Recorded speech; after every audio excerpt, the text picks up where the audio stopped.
আসসালামু আলাইকুম ওয়া রাহমাতুল্লাহি ওয়া বারাকাতুহু ওয়া মাগফিরাহ।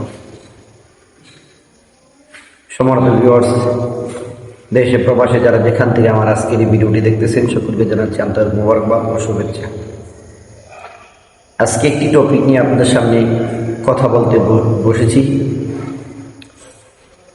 যে মুসলমানরা মানুষ মৃত্যুবরণ করার পর তার কবর থেকে লাশ তুলে তাকে আগুন দিয়ে পুড়িয়ে ফেলা, এই বিষয়টি নিয়ে একটু খণ্ডন করার চেষ্টা করতেছি। আশা করি না টেনে পুরোটা ভিডিও দেখে যাবেন, আশা করি সঠিক বুঝটা আপনারা পাবেন। গত 3-4 দিন যাবৎ প্রচুর পরিমাণে এই ভিডিওটি হচ্ছে, ভাইরাল হচ্ছে এবং আলোচনা হচ্ছে, গবেষণা হচ্ছে নোরা পাগলাকে নিয়ে।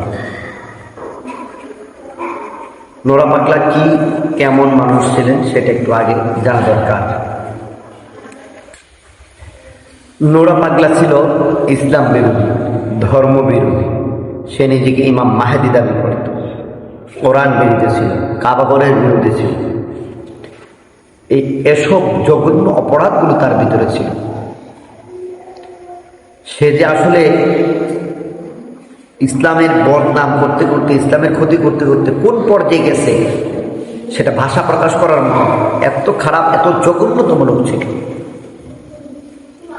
সে একটা প্রভাব বিস্তার করেছে, এলাকার মানুষকে নিয়ে একটা লাঠিয়াল বানাইছে, এলাকার মানুষকে নিয়ে সে একটা শক্তি প্রয়োগ করছে, যে শক্তির কারণে তাওহীদি জনতা তার কাছেই যায় না। সে অত্যন্ত খারাপ ছিল, জঘন্যতম কাজ করত, নারীদেরকে উন্মুখ করে নাচাইত, আরো জঘন্যতম অপরাধ করত। যে ব্যক্তি মারা যাওয়ার পর কাবা ঘরের মতো কবরের সিস্টেম বানায় ফেলাইছে, এটা তো একদিনে বানায় নাই। তাহলে এই কর্মকাণ্ডগুলো তার একদম খারাপ ছিল, একদম খারাপ। মোদ্দা কথা, তার যে অবস্থা ছিল সে ইসলামের পরিপন্থীর ভিতরে ছিল না, ইসলাম থেকে সে খারিজ হয়ে গেছে। সে মুসলমান দাবি করে কি করে বলে?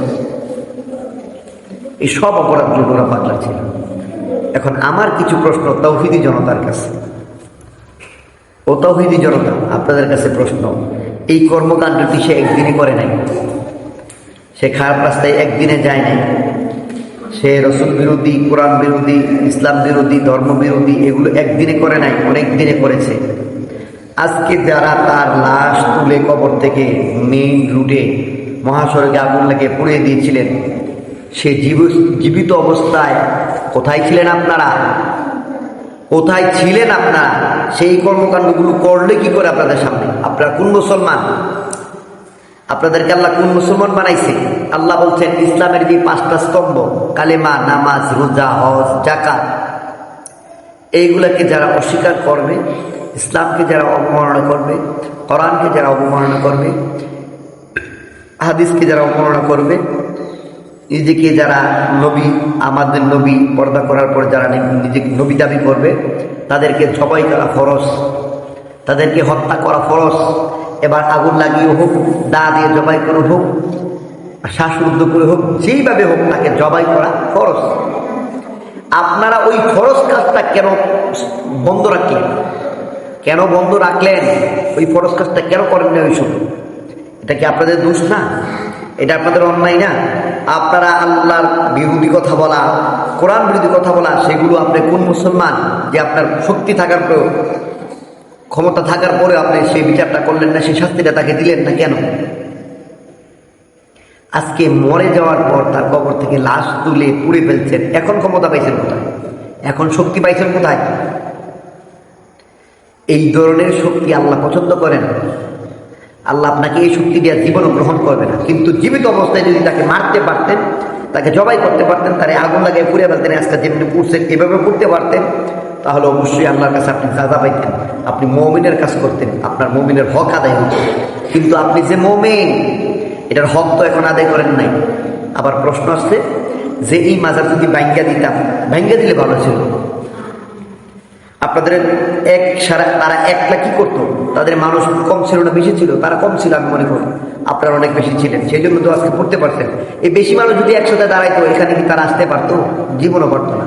প্রশ্ন আছে, আপনি যদি পারতেন তাহলে এগুলো ভেঙে দিতেন, তো লাশ তুলে উঠাইবার উঠাই আগুন লেগে পুড়িয়ে দেওয়ার অধিকার আপনার নাই, কিন্তু আপনার উচিত ছিল এগুলো ভেঙে দেওয়া। আবার প্রশ্ন আছে, হ্যাঁ এই লাশ যেখানে রাখবো সেখানে তো তারা মাজার বানায় ফেলে, এই লাশ যেখানে রাখবো সেখানে মাজার বানায় ফেলে, আপনারা থাকবেন কোথায়?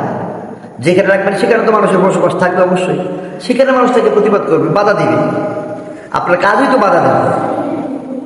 ও তার মানে আপনি লাশ পুড়িয়ে দিচ্ছেন, এখন আরামে ঘুমাইবেন না, জীবনও পারবেন না, জীবনও ঘুমাইতে পারবেন না। এটার দায়ভার সব আপনাদেরকে নিতে হবে, বা দুনিয়াতে হোক আর আখেরাতে হোক। দুনিয়াতে হয়তো বা বেঁচে যেতে পারেন, কিন্তু আখেরাতে আল্লাহর দরবার থেকে বাঁচবেন না। আল্লাহ কোরআন হাদিসের কোনো জায়গায় লিখে নাই যে লাশ আপনি আগুন তুলে আগুন দিয়ে পুড়ে ফেলবেন। এবার একটা উদাহরণ হিসাবে আমি আপনাদেরকে বলি,